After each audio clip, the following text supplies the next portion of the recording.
Could have I appreciated the last conversation with my cousin? I don't really even remember what it was because who cares? I was 18 trying to live life. And gentlemen, what's going on? It's another great day to be a man. Beautiful spring weather here in Oklahoma. How many of us have ever thought, damn, I wish I had a roadmap to life? A life lesson that gave me all the instructions of what to pursue, what to avoid, who to avoid. God, do not go down that road. Remove yourselves from that relationship. If we would have had this life lesson, this life plan, we could avoid so much bullshit, so much hurt, so much pain, so much confusion. But unfortunately, there is no life lesson that exists. It's more of a trial and error. It's smashing your thumb with a hammer and realizing, oh shit, that hurts. I don't need to do it that way again. So what have I learned in my existence? What have I learned through all the years and experiences, the ups and downs? What's the most important lesson that I've ever learned? And before I can dive into that, I think we need to explore two things that happened to me in my life when I was 18 years old that kind of led me through some valleys that eventually got me to looking upwards and see, damn, what's really important? Those two things being death. This is the walnut tree behind my parents' home where my 17-year-old cousin brother who had lived with me most of his life took his own life. And I was the first one to find him at this very spot. He shot himself with a .30-06, and you can imagine the damage to the head from a .30-06 at that close of a range. And so this bench is the only thing left, really, from my grandmother and grandfather's old home. This bench is where my grandpa would come and smoke cigarettes and pour out random wisdom about random things that at the time I kind of glanced over and really didn't appreciate. My grandpa died my senior year, and looking back, there was a lot that I missed out right in the moment because I didn't appreciate what he had to offer. And so those two deaths of those two important men in my life happened when I was 18 years old. My grandpa died when I was a senior in high school. My cousin died, took his life the summer before I was to go off to college and start this new life into adulthood and to figure out who I am and go explore the world. Yet 2 weeks before I'm going to college, my cousin takes his life, and that next year of school was just kind of foggy. I was lost. I didn't care about school. I didn't care about anything else. I used his death to fuel my addiction. I had started doing meth my senior year of high school, and I'd been drinking for years and got in trouble, DUIs, kicked out of school. And to go to college had been kind of my plan. If I'm going to move myself away from that, I'm going to head in a new direction. But his death, the death of my grandpa, and I need to mention that I lost two other people that year. I lost a football coach and my cousin, my brother, who took his life. His mom had died, my aunt, at 36 years old earlier that year. So in that year, from 17 to 18 years old, I lost four people. But the two crucial ones, the two that had a big impact, were my cousin, brother, and my grandpa.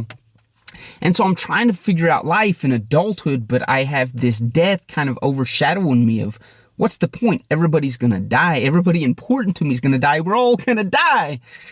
And I was just feeding that with an addiction, using those deaths as an excuse to feel sorry for me. Even friends around me quickly begin to notice that he's just going to use that as an excuse. He's going to bring that up and, oh, poor pitiful me, they've died and nothing, it doesn't matter. I just need to get high. Oh, you got some free shit? Yeah, let's use it because remember my cousin died last year.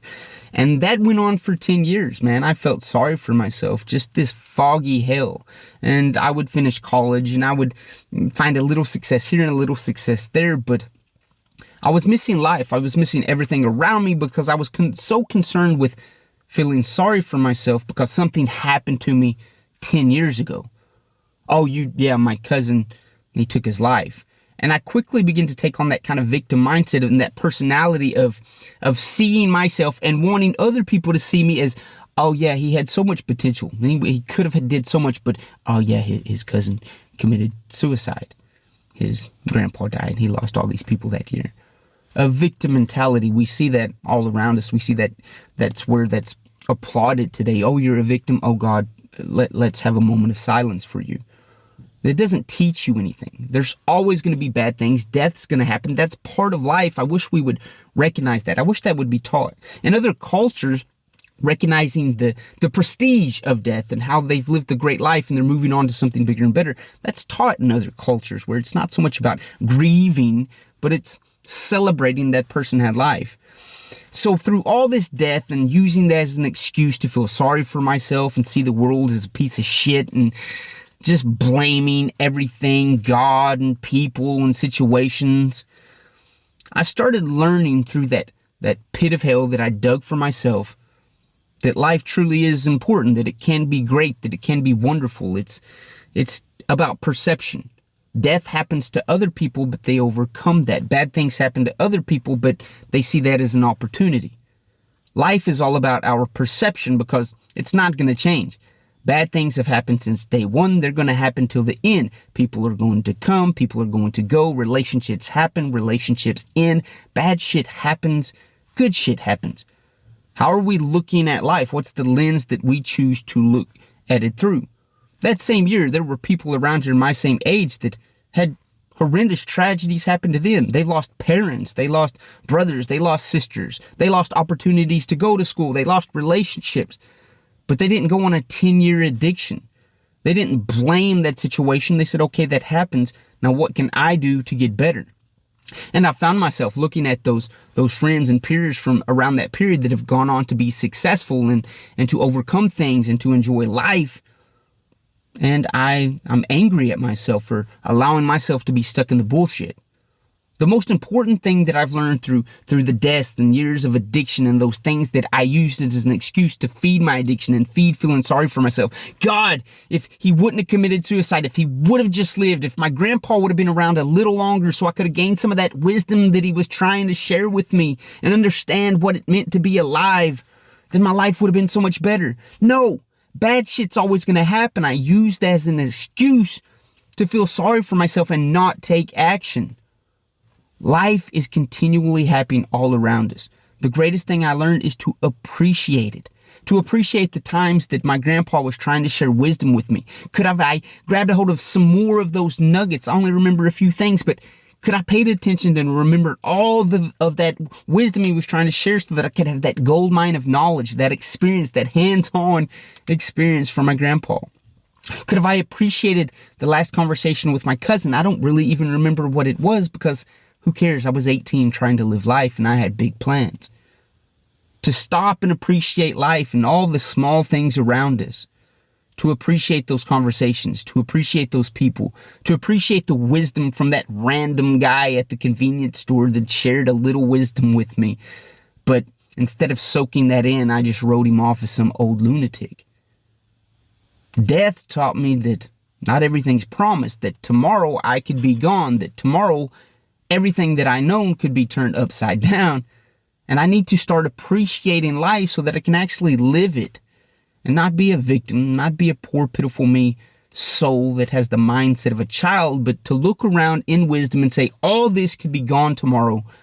How can I begin to appreciate it fully so that I can live life and never be that slave to addiction or slave to materialism or slave to another person or slave to anything? The theme behind the channel is to be a free man. We become free when we start appreciating the small little things, knowing that they could be gone tomorrow. We enjoy life for what it is. We enjoy life for what it can be. We learn to appreciate life in all its ups, in all its downs. We don't make an excuse. We just realize that's how life is, and we choose to become harder than the weak who throw their hands in the air and say, why is this happening to me? There's no handbook to teach you how to live life. It's an experiential thing, but if we begin to stop, breathe, and take a moment and realize this is my experience. I'm going to experience it to the fullest. I've got 60, 70, 80 years. I'm going to make the most of it. Gentlemen, love and respect. Let's appreciate our life. Death taught me that we're not all promised tomorrow, and it's important to begin to appreciate those things, those people around you in the moment. You guys will hear from me next episode.